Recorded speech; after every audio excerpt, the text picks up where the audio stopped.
संच 2.3 ला सुरू करूया. यामध्ये पहिला प्रश्न असा आहे, पुढील करणीची कोटी सांगा. मी तुम्हाला कोटी सांगितलं, आता शिकवलंय. हे वाचन कसं करायचं, तर 7चे घनमूळ इथे आहे, 7चे चौथे मूळ, 18चे तिसरे मूळ, 12चे पाचवे मूळ आणि 39चे वर्गमूळ. इथे कोटी काही नाही, म्हणजे याची कोटी 2 असणार आहे. आता याची कोटी किती आहे, 3. याची कोटी किती आहे, पाचवे मूळ म्हणजे 5 कोटी आहे. याचे चौथे मूळ आहे, 7चे चौथे मूळ म्हणजे कोटी 4. याची कोटी आहे काही नाही, म्हणजे कोटी 2 वर्गमूळ, आणि याची कोटी आहे 3.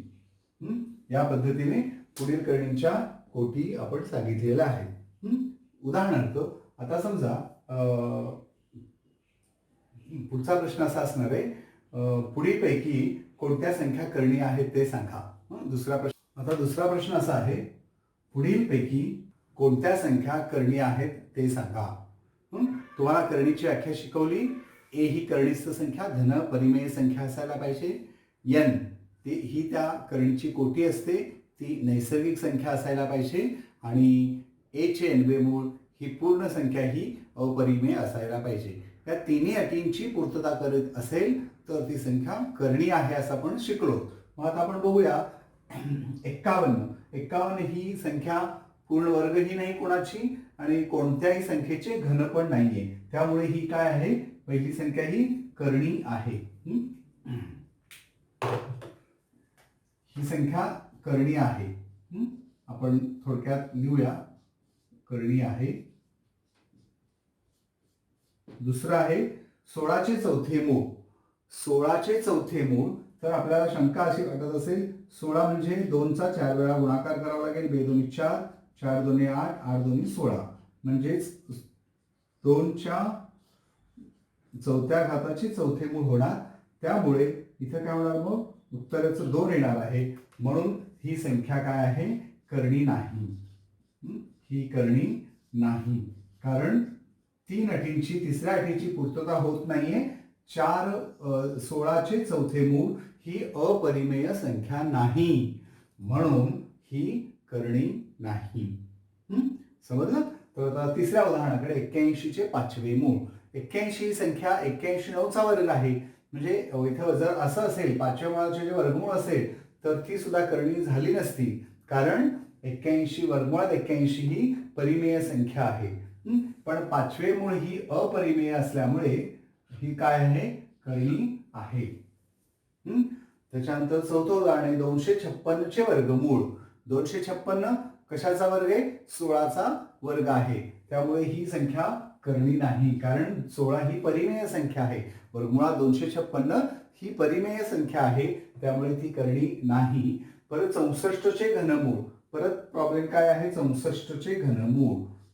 64चे घनमूळ म्हणजे बघा, 64 म्हणजे 4 चोक 16 चोक 64, 4 गुणिले 4 गुणिले 4, म्हणजे 4च्या घनाचे घनमूळ बरोबर 4.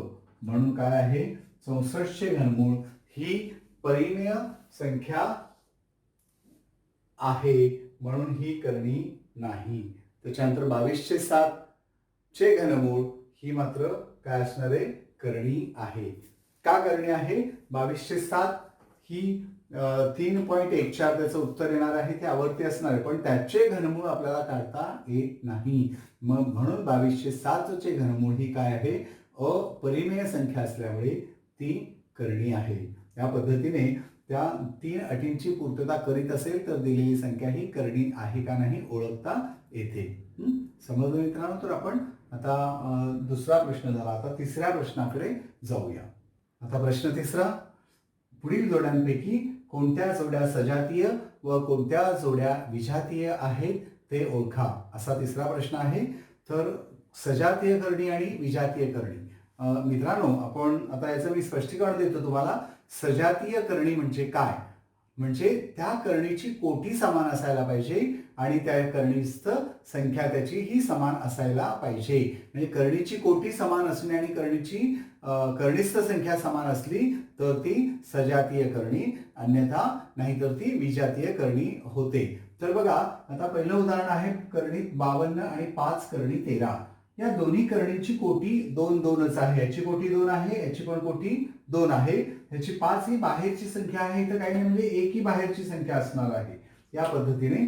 पण इथं करणीस्थ संख्या, करणीची कोटी 1 आहे, पण करणीस्थ संख्या इथे 52 आणि इथे 13 आहे. पण 52ची फोड आपण जर अवयव पाडून बघूया आपण. 52 म्हणजे 13 चोक 52, 13 गुणिले 4. मग हे 4चे वर्गमूळ बाहेर काढले तर 2 होतं. 2 कर्णित 13 ही संख्या येते आणि ही झाली 5 कर्णित 13. मग या दोन्ही संख्या कशा आहेत? दोन्ही 2 कर्णी 13 ही कशी आली? 52चे अवयव पाडल्यानंतर 13 चोक 52, 4चे वर्गमूळ काढले की 2 झालं. मग 13चे वर्गमूळ काढता येत नाही म्हणून आपण त्यामध्येच ठेवलं. मग 5 कर्णी 13 आणि 2 कर्णी 13. इथे कर्णिस्थ संख्या 13 ही सारखी आहे आणि याची कोटी 2 आहे, याची पण कोटी 2 आहे. म्हणून ही करणी काय आहे? सजातीय करणी आहे. ही काय आहे? सजातीय करणी असं आपण म्हणूया. समजलं मित्रांनो? सजातीय करणी म्हणजे कर्णिस्थ संख्या समान आणि त्या करणीची कोटी देखील समान असायला पाहिजे. आता दुसऱ्या उदाहरणामध्ये करणी 68 आणि करणी 5 करणी 13. 68ची आपण फोड केली तरी पण ते 3च्या पटीतली संख्या 68 नाहीये, त्यामुळे ही काय होणार आहे? विजातीय करणी होणार. ही आहे कर्णिस्थ संख्या इथे समान नाही, ज्याचे अवयव पाडले तरी समान येत नाही, म्हणून ही संख्या आहे विजातीय करणी.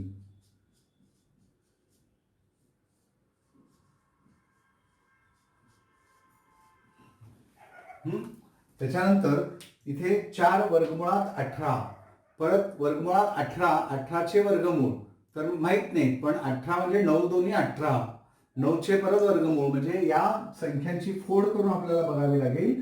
तर इथे काय येणार आता? 4 हे आहे 4 वर्गमुळात 9 गुणिले 2. मग हे 9 ला बाहेर आणलं की 3 होतं. 9चे वर्गमूळ 3 म्हणजे 4 गुणिले 3 वर्गमुळात 2. 4 त्रिक 12, 12 वर्गमुळात 2 हे झालं. आणि इकडे तरी 7 वर्गमुळात 2 आहे म्हणजे 12 वर्गमूळ 2 परत 7 वर्गमुळात 2. वर्गमुळात कर्णिस्थ संख्या 2-2 ही सारखी आहे आणि या दोघांची करणीची कोटी 2-2 आहे, म्हणून ही सुद्धा काय आहे? सजातीय करणी आहे. तिसरे उदाहरण सुद्धा सजातीय करणीचं आहे. त्याच्यानंतर इथे आहे 19 करणी 12 आणि 6 करणी 3. 12 म्हणजे 4 त्रिक 12. मी सोडून दाखवतो तुम्हाला. 19 गुणिले 4 त्रिक 12. तर हे 4 ला बाहेर काढलं. 4चे वर्गमूळ 19 गुणिले 4चे वर्गमूळ 2 आणि हे करणी 3 आणि हे 6 कर्णित 3. मग 9 दोन्ही 38 करणी 3 आणि 6 करणी 3. याचं काय येतं? 38 कर्णित 3, 38 करणी 3 आणि 6 कर्णित 3. करणीची कोटी समान आहे आणि कर्णिस्थ संख्या समान आहे, त्यामुळे ही काय आहे? ही सजातीय करणी असणार आहे.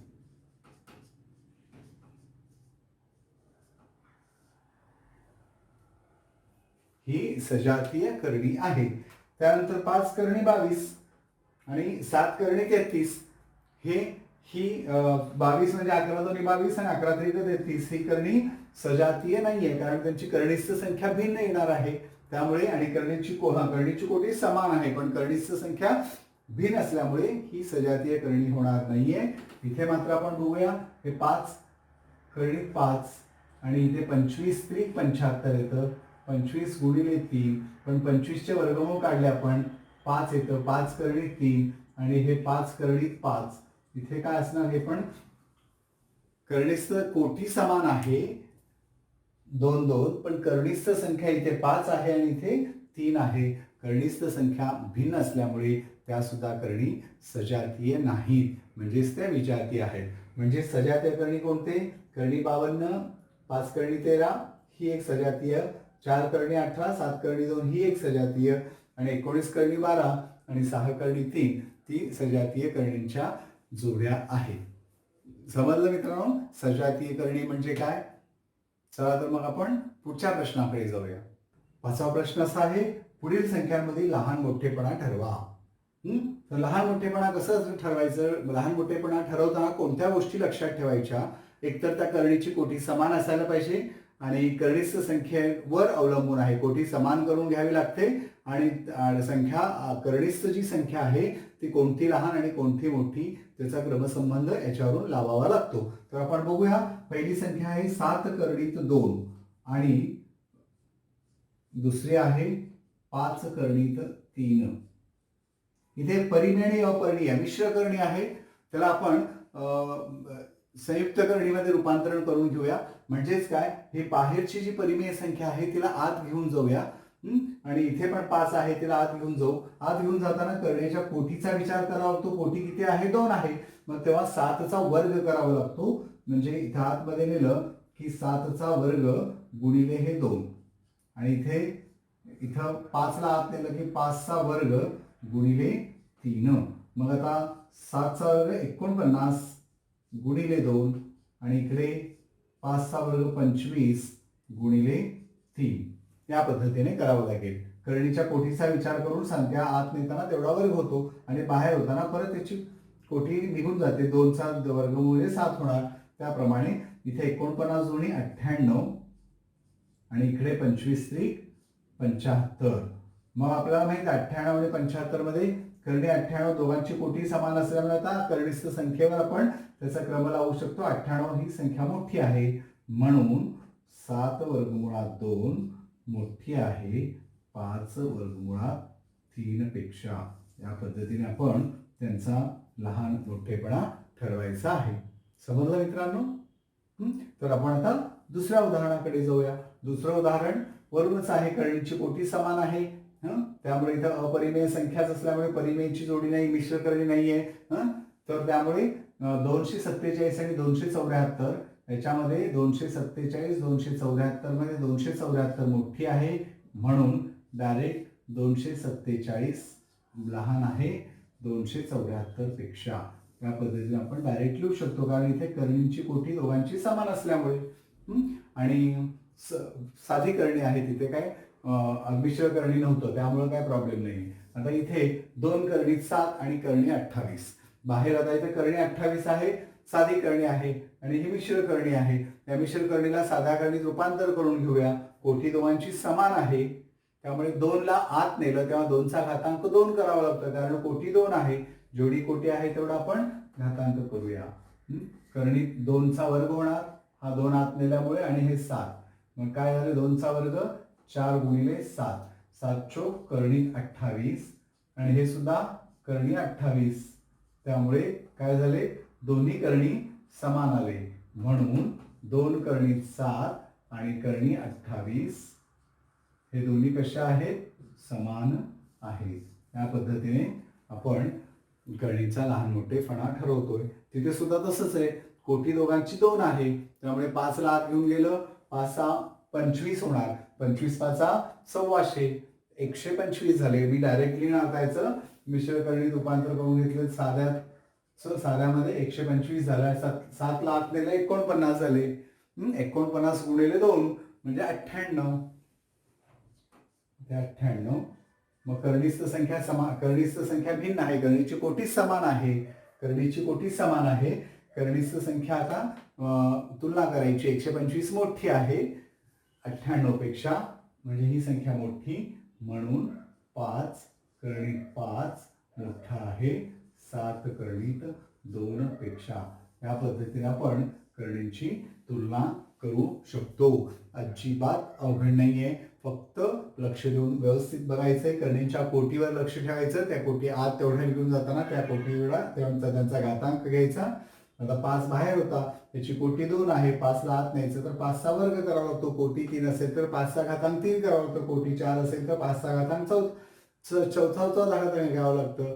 याप्रमाणे घेऊन दोन्ही करणीस्थ संख्यांच्या वरती त्यांचा क्रमसंबंध आपण ओळखायचा आहे. समजलं मित्रांनो? तर आपण पुढचे 2 उदाहरणं अजून याच्यातले आहेत पुस्तकामध्ये दिलेले. यापेक्षा अधिकची उदाहरणं तुम्ही सोडवा. काही शंका असेल तर जरूर कळवा. आता आपण 6व्या प्रश्नाकडे जाऊया. काय आहे ते पाहू. आता पुढे असा प्रश्न आहे सोपे रूप द्या. नेहमी गणितामध्ये सोपे रूप द्या असा प्रश्न असतो. म्हणजे नेमकं काय करायचं? दिलेल्या उदाहरणामध्ये जी गणिती क्रिया दिलेली आहे ती क्रिया पूर्ण करायची म्हणजे त्याला सोपं रूप देणे असं म्हणतो आपण. आता इथे काय आहे पहिल्यामध्ये 5 करणी 3 अधिक 8 करणी 3. इथे एक लक्षात ठेवायचं, करणीस्थ संख्या समान आहे, त्यामुळे करणीस्थ संख्या समान असल्यामुळे कॉमन काढू आपण. करणी 3 याच्यातली करणी 3 कॉमन काढली आणि याच्यातली पण करणी 3 इथे बाहेर काढली आपण सामायिक. मग राहिलं का इथं 5 अधिक 8. समजतं? ह्याची करणी 3 कॉमन काढलं आणि इथं 5 आणि 8 हे काढले. 5 आणि 8 13. 13 करणी 3. अगदी सोपं आहे, म्हणजे बेरजेची क्रिया आहे, आपण बेरीज केलं. 5 करणी 3 अधिक 8 करणी 3 बरोबर 13 करणी 3. या पद्धतीने अगदी सोपे उदाहरण आहे. आता इथे काय बघा, करणीस्थ संख्या समान आहे का? इथे आहे 5, इथे आहे करणी 5 आणि इथे आहे करणी 125. 125 ही काय आहे? साधी करणी आहे. त्याला आपण मिश्र करणीमध्ये रूपांतर करून घेऊया. 125 म्हणजे 25 5 125.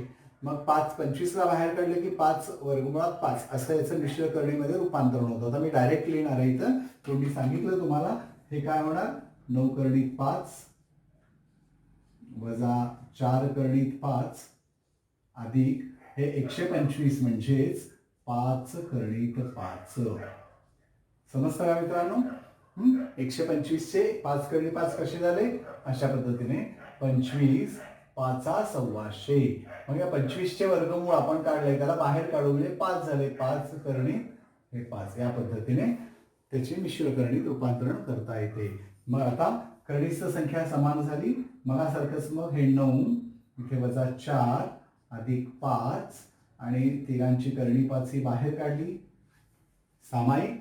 मग 9 वजा 4 अधिक 5 यांची बेरीज किती झाली? 9तून 4 गेले 5 आले. 5 आणि 5 10. हे 10 करणीत 5. हे झालं दुसरं उदाहरण. समजलं? सोपं आहे. आता तिसऱ्या उदाहरणाकडे जाऊया. हे सुद्धा सगळ्यात लहान करणीस्थ संख्या 3 आहे. आता 3च्याच रूपात 3 ही पडतात का बघूया. 7 करणी 48 आहे. 48 मध्ये एक संख्या आहे 16 त्रिक 48. एक पूर्ण वर्ग संख्या आहे. कोटी 2 असल्यामुळे पूर्ण वर्ग बघायचं. हे आहे 16 त्रिक 48 वजा इथं कोटी 2 आहे 9 त्रिक 27 9 गुणिले 3 वजा करणीत 3. या पद्धतीने हे उदाहरण. पुढे काय होणार मग? हे 7ला 7 गुणिले 16चे वर्गमूळ 4 बाहेर काढू आणि हे करणी 3 वजा 9ला बाहेर काढलं 9चे वर्गमूळ 3 करणीत 3 आणि वजा करणीत 3. या पद्धतीने काय झालं? तिघांची करणीस्थ संख्या समान झाली. त्यामुळे आता आपण सरळ त्याची बेरीज किंवा वजाबाकी काय असेल ते करू शकतो. 7 गुणिले 4 7 चौक 28 वजा 3 आणि वजा इथं काही नाही म्हणजे 1 असतं इथं वजा 1 करणी 3 कॉमन. म्हणजे 28 वजा 3 वजा 1 28 मधून 3 गेले 25 मधून 1 गेले 24 करणीत 3. या पद्धतीने आपल्याला त्या करणीला सोपे रूप देता आले. समजलं मित्रांनो? उदाहरणं सोपे आहेत, पण काळजीपूर्वक त्यांची फोड करून ते वर्गमुळाची संख्या आहेत का वर्गसंख्या आहेत का घनसंख्या आहेत, त्यांची कोटी किती आहे ह्याच्यावरून त्यांची फोड करून त्यांना बाहेर आणून त्यांच्या करणीस्थ संख्या समान करून त्याला सोपे रूप देणं गरजेचे आहे. आपण आता यातलेच पुढचं उदाहरण आपण बघूया. चौथं उदाहरण या पद्धतीने आहे. करणीत 7 वजा 3/5 करणी 7 अधिक 2 करणीत 7. म्हणजे इथं 3 पद आहेत. पहिलं पद करणी 7, दुसऱ्या पदात करणी 7 आणि तिसऱ्या पदात सुद्धा करणी 7 आहे. मग पहिल्यांदा आपण काय करूया, या उत्तरामध्ये ही ओळ लिहून पहिल्यांदा आपण या तिघांच्या मधली जी करणीत 7 आहे ती संख्या सामायिक अवयव म्हणून आपण बाहेर काढूया. सामायिक संख्या म्हणून ती बाहेर काढूया. ह्याची करणीच्या बाहेरची संख्या काही म्हणजे 1 असतं. हे 1 वजा ह्याची बाहेरची संख्या आहे 3/5 अधिक इथे 2. या पद्धतीने मग 2 अधिक 1 3 वजा 3/5 आणि हे करणी 7. या पद्धतीने मग या 3चा छेद काय म्हणजे 1 असतो. मग याची वजाबाकी कसं करणार आपण? मग छेदस्थांच्या संख्येची लसावी 5 1 5 मग तिरकस गुणाकार 5 त्रिक 15 वजा 3 1 3 आणि करणी 7ला आहे तसं 15 वजा 3 किती 12 छेद 5 आणि हे करणी 7 या पद्धतीने आपल्याला ह्या उदाहरणाला म्हणजे या करणीच्या संख्येला सोपे रूप देण्यात आलेलं आहे. समजलं मित्रांनो? सोपे रूप द्या म्हणजे गणितात जी उदाहरणामध्ये जी क्रिया गणिती क्रिया दिलेली आहे ती क्रिया आपण नियमानुसार सोडवत जाणे त्याला आपण सोपे रूप द्या म्हणतो. समजलं? ठीक आहे. आपण आता पुढचा प्रश्न पाहूया. विद्यार्थी मित्र, पुढील प्रश्न आहे गुणाकार करा आणि तो सोप्या रूपात लिहा. या पद्धतीने पहिलं उदाहरण 3 करणी 12 गुणिले करणी 18 बरोबर 3. करणीची कोटी दोघांची 2 2 आहे. त्यामुळे या 12ची फोड अशी करायची की त्यामध्ये एक वर्ग संख्या असायला पाहिजे. कारण 12ची फोड करताना बेसख्ख 12 येतं, 4 त्रिक 12 येतं. मग या दोन्ही जोड्यांपैकी कुठली फोड आपल्याला आवश्यक असणार आहे तर 4 त्रिक 12. कारण त्या जोडीमध्ये एक संख्या ही पूर्ण वर्ग संख्या असायला हवी. त्याप्रमाणे आपण ही फोड केली. 12ची फोड काय केली आपण 4 त्रिक 12 आणि गुणिले 18ची फोड सुद्धा 3 संग 18 येतं आणि 9 दोन्ही 18 येतं. पण 3 संग 18 मध्ये 3 आणि 6 दोन्ही पूर्ण वर्ग संख्या नाही आहेत. म्हणून 9 गुणिले 2 9 ही संख्या पूर्ण वर्ग आहे. 3ची वर्ग संख्या आहे. या पद्धतीने आपण याला फोडून घेतलं. यांची अशा पद्धतीने फोड करून आता हे 4चे वर्गमूळ 3 ला 3 4चे वर्गमूळ 2 करणी 3चे वर्गमूळ निघत नाही करणी 3 लिहिलं. त्याच पद्धतीने 9चे वर्गमूळ 3 आणि हे करणीत 2. मग इथं काय आलं 3 करणी 2 म्हणजे 6 आणि हे 3 ला पुढे घेतलं आणि करणी 3 आणि करणी 2 6 गुणिले करणी 3 करणी 2 आणि करणी 3चा गुणाकार 6 त्रिक 18 आणि करणी 3 आणि करणी 2 मिळून करणी 3 दोन्ही 6 या पद्धतीने. तर दुसरं उदाहरण आहे 3 करणीत 12 गुणिले 7 करणी 15. याच्यामध्ये परत 12 करणीची कोटी 2 2 आहे. म्हणून त्या 12 या संख्येची फोड वर्ग संख्या असणाऱ्या जोडीमधून करायची आहे. 6 दोन्ही 12 करता येतं पण 6 ही आणि 2 ही वर्ग संख्या नाही आहेत. म्हणून आपण ती जोडी न घेता 4 त्रिक 12 कारण 4 ही संख्या पूर्ण वर्ग आहे 2चा वर्ग आहे म्हणून 4 त्रिक 12 केले आणि 15ला तसंच ठेवलं. 5 त्रिक 15 करून उपयोग नाहीये कारण 5 आणि 3 दोन्हीही पूर्ण वर्ग नाही आहेत म्हणून ते काय बाहेर येऊ शकणार नाहीत. त्यामुळे त्यांना 15 जसेच्या तसे ठेवलेले आहेत. हे 4चे वर्गमूळ 2 हे 3 आहे तसं ठेवलं. मग बाकीची संख्या तशीच 3 दोन्ही 6 गुणिले 7 एकत्र केलं आणि करणी 3 करणी 15 एकत्र केला. 6 सत्ते 42 आणि 15 त्रिक 45 42 करणी 45 या पद्धतीने इथे हे उदाहरण सोडवलेलं आहे. त्याच्यानंतर इथे 3 करणी 8 गुणिले करणी 5 परत त्या करणीची कोटी 2 आहे म्हणून करणी 8ची फोड मी 4 गुणिले 2 केलेलं आहे. 4 गुणिले 2 हे आहे तसं 4 पूर्ण वर्ग संख्या आहे त्याला बाहेर आणलेलं आहे 2 झालं. मग 4चे वर्गमूळ 2 मग 3 गुणिले 2 6 करणी 2 गुणिले करणी 5 करणी 10 म्हणजे 6 करणी 10 हे याचं उदाहरण झालं. तिथे 5 करणी 8 गुणिले 2 करणी 8 करणीस्थ संख्या दोघांची समान आहे. फोड करून बाहेर आणायची गरजच नाहीये म्हणून 5 गुणिले 2 समोर घेतला आणि करणी 8 गुणिले करणी 8 हे इकडं बाजूला लिहिले आपण. मग 5 दोन्ही 10 करणी 8 गुणिले करणी 8 म्हणजे करणी 64 होते म्हणजे 64चे वर्गमूळ परत 8 येतं म्हणजेच करणी 8 गुणिले करणी 8 बरोबर 8 हे लक्षात ठेवायचे. मग 5 दोन्ही 10 गुणिले 8 बरोबर 10 80 या पद्धतीने गुणाकार करा आणि तो सोप्या रूपातला हा प्रश्न आपण इथे संपवलेला आहे. तर एक लक्षात ठेवा करणी 2 गुणिले करणी 3 करणी 6 होतं पण करणी 2 अधिक करणी 3 बरोबर करणी 5 लिहिता येणार नाही. ही गोष्ट लक्षात ठेवायची आहे. लक्षात राहील 2 करणीस्थ संख्यांचा गुणाकार आपण सरळ करू शकतो पण 2 भिन्न करणीस्थ संख्या असणाऱ्या संख्यांची बेरीज आपल्याला करता येणार नाही. चला आता आपण पुढच्या प्रश्नाकडे वळू. मित्रहो पुढचा प्रश्न 8वा प्रश्न आहे भागाकार करा आणि तो सोप्या रूपात लिहा. भागाकार करा असा आहे. भागाकार करा आणि उत्तर लिहिणं म्हणजे सोप्या रूपात लिहिणं आहे. ठीक आहे. वर्गमुळात पहिली संख्या आहे वर्गमूळ 98 छेद भागिले वर्गमुळात 2 अशा पद्धतीने. मग आपण काय करूया याला एका वर्गमुळात लिहू शकतो कारण दोघांची करणी समान आहे. आता 98 म्हणजे 49 दोन्ही 98 माहिती आहे सगळ्यांना. 49 गुणिले 2 छेद कर्णित 2 म्हणजे हे एकाच कर्णित. ह्या कर्णीची पण कर्टी 2, ह्या कर्णीची पण कोटी 2 असल्यामुळे आपण एकात लिहू शकतो. मग हे 2 आणि 2 भाग गेले. मग याचं उत्तर आलं वर्गमुळात 49. वर्गमुळात 49. 49चे वर्गमूळ याचा अर्थ आहे 49 7चा वर्ग आहे, म्हणून 49चे वर्गमूळ 7. या पद्धतीने हे पहिलं उदाहरण आपलं इथे संपलेलं आहे. अगदी सोपे उदाहरण आहे. समजतं? तर आता आपण दुसऱ्या उदाहरणाकडे बघूया. दुसरं उदाहरण तुमच्या समोर आहे. वर्गमुळात 125. ह्याची पण कोटी दोघांची समान असल्यामुळे कटकट नाहीये. 125 भागिले 50. तर आपण यांना भाग घालू शकतो आपण. 25 5 1,600 आणि 50 म्हणजे 25 गुणिले 2. 25 दोन्ही 50. मग इथे 25 भागिले 25 गेले. उत्तर सरळ सरळ आलं. मग कर्णी 5/2 याप्रमाणे. त्याच्यानंतर तिसरं उदाहरण याचप्रमाणे आहे. वर्गमुळात 54 छेद वर्गमुळात 27. दोघांची इथे सुद्धा कर्णी समान असल्यामुळे आपण एकाच कर्णीमध्ये घेऊ शकतो आपण.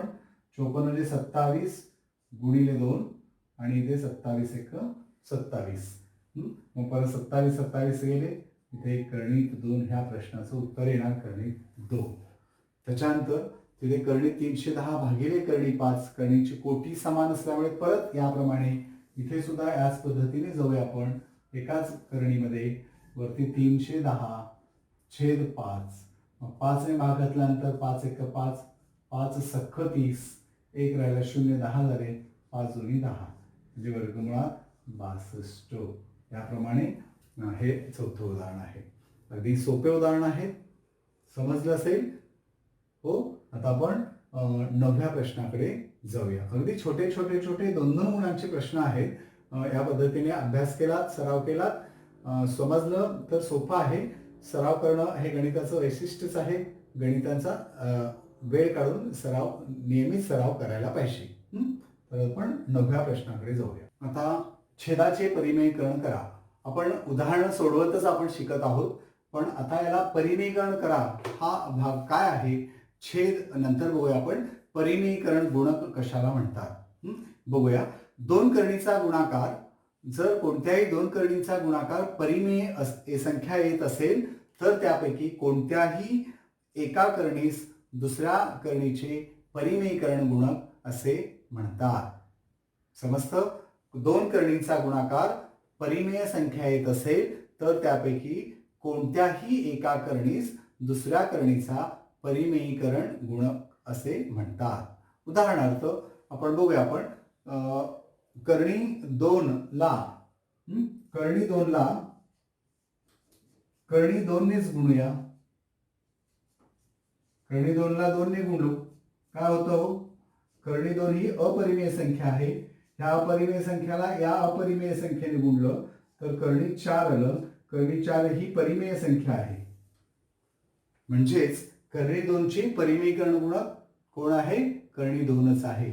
म्हणजे एखाद्या कर्णीस्थ संख्येला परिमेयीकरण करण्यासाठी ज्या संख्येने गुणावं लागतं ती संख्या म्हणजे त्या संख्येची परिमेयीकरण गुणक होय. तर इथे आणि परिमेयीकरण गुणक हे एका संख्येची एकच असते असे नाही, अनेक असू शकतात. तर यापैकी आता इथे कर्णी 2ची परिमेयीकरण गुणक काय आहे? कर्णित 2च आहे. त्याच्यानंतर कर्णी 2 गुणिले कर्णी 8. इथे काय आहे? दोघांचा गुणाकार केला तर 2 गुणिले 8 बरोबर कर्णी 16. कर्णी 16 म्हणजे परत 4. हे परिमेय झालं. म्हणजे कर्णी 2ला कर्णी 8 ने गुणलं, उत्तर अपरिमेयाचा परिमेय आलं. म्हणजे ह्याचा अर्थ कर्णी 2चा परिमेयीकरण गुणक 8 किंवा कर्णी 8चा परिमेयीकरण गुणक कर्णी 2. या पद्धतीने परिमेयीकरण करायचं आपण पाहिलेलं आहे. तर दिलेल्या कर्णीचा परिमेयीकरण गुणक एकमेव असतो असा नाहीये. तर दिलेल्या कर्णीचा परिमेयीकरण गुणक असेल तर तिला शून्येतर परिमेय संख्येने गुणून येणारी कर्णी सुद्धा दिलेल्या कर्णीचा परिमेयीकरण गुणक असतो. तर आपण आता काही उदाहरणं आपण इथं बघूया. उदाहरण प्रश्न क्रमांक 7 डायरेक्ट जाऊया. प्रश्न क्रमांक 9 इथे मात्र छेदाचे परिमेयीकरण करा असा प्रश्न त्यांनी आपल्याला दिलेला आहे. छेदाचे परिमेयीकरण करा म्हणजे फक्त छेदाचा विचार करायचा आहे. त्याच्यामध्ये पहिलं उदाहरण आहे 3/5. छेद अंश परिमेय संख्या आहे आणि छेद अपरिमेय संख्या आहे, म्हणून छेदाचं आपल्याला परिमेयीकरण करायला सांगितलंय. मग कर्णी 5ला कितीने गुणल्यानंतर ते परिमेय संख्या होते, तर त्याच संख्येने त्या संख्येला गुणल्यानंतर परिमेयीकरण होतं. हे तर आपल्याला माहिती आहे, म्हणजे प्रत्येक गोष्टीत नाही, म्हणजे मूळ संख्या असेल तिथे. मग काय करू आपण, 3/5. आता आपण काय करू, गुणिले दोघांनाही कर्णी 5ने गुणूया. कर्णी 5ने गुणलं म्हणजे कर्णी 5ला कर्णी 5ने गुणल्यानंतर काय होतं, कर्णी 25 येतं. कर्णी 25 म्हणजेच 5. मग वरच्याचा गुणाकार 3 कर्णीत 5. इथं काय झालं, छेदाचे परिमेयीकरण झालं. म्हणजे कर्णी 5 जाऊन 5 आलेलं आहे. म्हणजे अंशात काय बदल पडलं तरी पडू द्या, त्यात अंशाचा काय प्रश्नच नाही. फक्त त्यांनी सांगितलं आपल्याला छेदाचे परिमेयीकरण करा. समजलं? आता दुसरं उदाहरण आहे 1/14. इथं काय करावं लागेल आपल्याला, 1/14ला कर्णी 14ला कर्णी 14नेच गुणावं लागेल. मग 1/14 गुणिले कर्णीत 14 छेद कर्णीत 14 बरोबर काय झाले, कर्णी 14 गुणिले कर्णी 14 14 येणार आणि वरती कर्णी 14 1 कर्णी 14. त्याप्रमाणे छेदाचे परिमेयीकरण करता आलं आपल्याला. आता तिसरं उदाहरण आहे 5 कर्णीत 7. काय येणार इथे मग, 5 छेद कर्णीत 7 सेम आहे. 5 छेद कर्णीत 7. कर्णीत 7 ही अपरिमेय संख्या आहे, त्याला परिमेयीकरण करून घेण्यासाठी त्या संख्येने अंशाला आणि छेदाला गुणावं लागलं आपल्याला. मग वरती आला 5 कर्णीत 7 छेद कर्णी 7 गुणिले कर्णी 7 म्हणजे 7. या पद्धतीने. आता चौथं उदाहरण आहे 6/9 कर्णीत 3. एवढंच आहे, 6/9 कर्णीत 3. मग काय करावं लागेल, इथं छेदस्थानी 9 कर्णीत 3 आहे. कर्णीत 3 ही संख्या अपरिमेय असल्यामुळे फक्त कर्णीत 3 आणि अंशाला आणि छेदाला गुणून घेऊया आपण. इथे 6/9 कर्णीत 3 गुणिले कर्णीत 3 छेद कर्णीत 3. मग काय झालं, 6 गुणिले कर्णी 3 म्हणजे 6 कर्णीत 3. हे 9ला 9 गुणिले कर्णी 3 गुणिले कर्णी 3 म्हणजे 3 आलं. मग 9 त्रिक 27 6 कर्णीत 3 छेद 27. सोपे रूप द्या म्हणजे भागात जात असेल तर आपण यांना भाग घालू शकतो. 3 दोन्ही 6 3 9 27 म्हणजे 2 कर्णीत 3 छेद 9. या पद्धतीने आपण उत्तर लिहू शकतो. समजलं मित्रांनो? याच्यातलं अजून एक उदाहरण आहे 11 छेद कर्णी 3. सोपं आहे. परिमेयीकरण गुणक काय आहे याचा, कर्णी 3 आहे. मग 11 छेद कर्णी 3ला दोन्ही अंशाला आणि छेदाला त्याच्या परिमेयीकरण गुणक कर्णी 3ला कर्णी 3ने गुणा. मग छेद समान होईल, छेदाचा परिमेयीकरण होईल आणि उत्तर जे येईल ते लिहून टाका. अशा पद्धतीने हा आपला 9वा प्रश्न देखील इथे संपलेला आहे. या पद्धतीने आपला हा अभ्यास 2.3 संपलेला आहे. एकूण 9 प्रश्न आपण पूर्ण केलेले आहेत.